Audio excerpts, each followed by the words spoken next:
In front of me is Samsung Galaxy Z Flip 7 and today I would like to show you how you can delete Google search bar from home screen.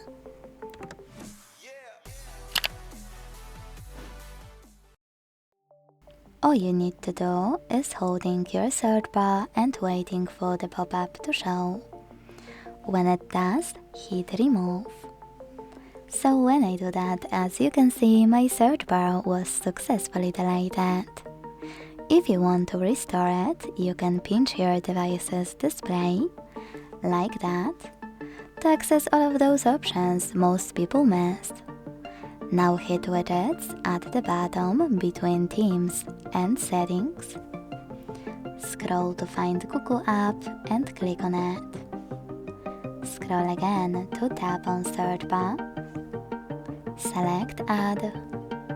Hold it, move it to your proper place. And when you're ready, click on Home button. Thanks so much for watching. If you enjoyed this video, leave a like, comment and subscribe.